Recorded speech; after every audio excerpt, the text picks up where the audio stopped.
The stores were filled with shoppers one Christmas evening day, while the children in the mall lined up near Santa's sleigh. Babies cried in mothers' arms as kids talked amongst themselves. Slowly, everyone in line moved on toward Santa's elves. Don't do that. Get back in line. Please don't tease your brother. Stop it now. We're almost next, pleaded one young mother. Picture taking elves in green all scurried to and fro, while one small red dress girl whined, "This line moves way too slow." Every child sat on his lap to share with him their lists. Then they all got candy canes clenched tightly in their fists. Some had lists as long as books, and all claimed they were good, that they never misbehaved, and did all that they should. "What do you wish for Christmas?" coaxed Santa of each child.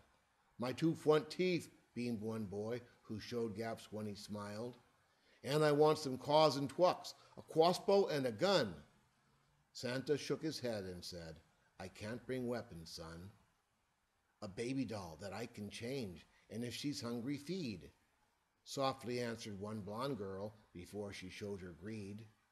"Bring me lots of videos and electronic games, and some books on dinosaurs that have those long, weird names.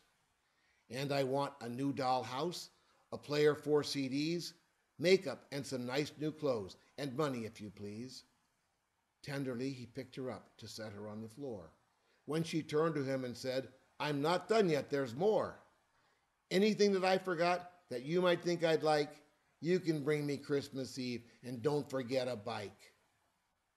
Santa sadly turned his head. He'd had all he could take. To his wisest elf he said, "I've got to take a break. All these children want too much. They're greedy, it seems clear. I've been doing this too long. This will be my last year." "No, Santa," the wise elf said. "I've known you from the start. You'll keep coming back each year, or you'll break each child's heart. To them you are joy and love, their hope for the season. Though they're greedy, they still love. You need no more reason." Santa went back to his sleigh to see more girls and boys. Just like all the kids before, they asked for games and toys.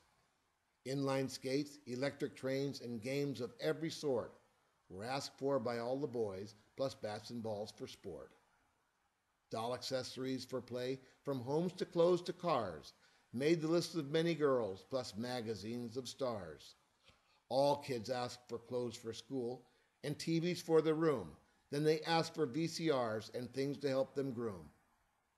Santa listened to their list and promised he'd come through with the gifts they wanted most and something extra too.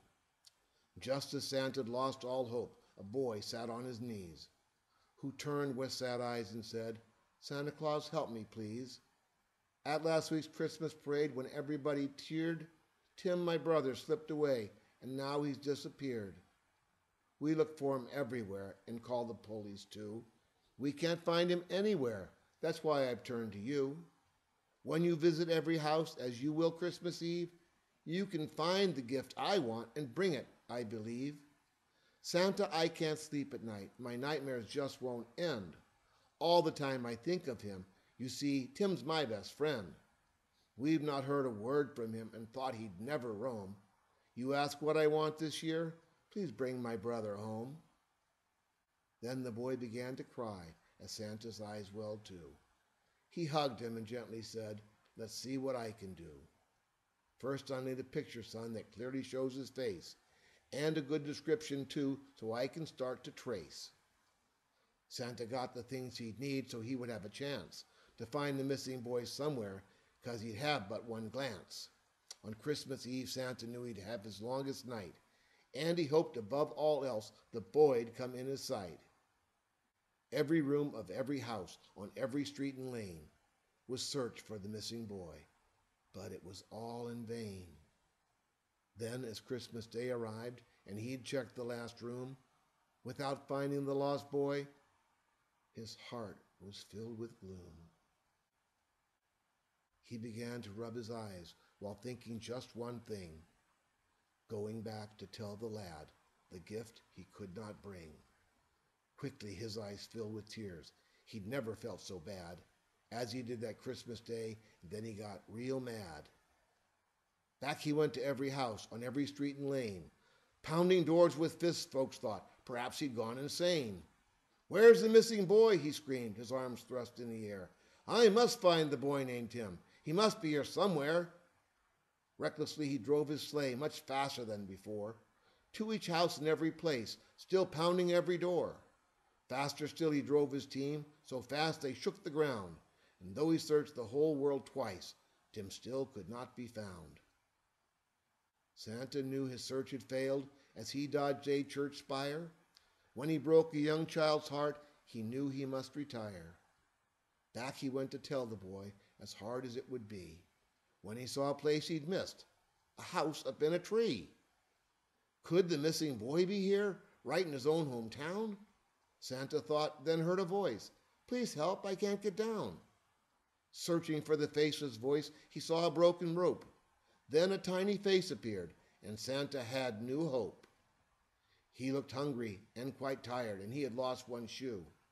Santa took a second look and found the boy he knew. He was covered, head to foot, with dirt, some in his eye. When he saw who'd come to help, then Tim began to cry. Carefully, he helped him down and put him in his sleigh. "How'd you know my Christmas wish?" was all that Tim could say. Now, on every Christmas Eve, with toys on sleighs still piled, Santa tries to get his wish to bring home one lost child.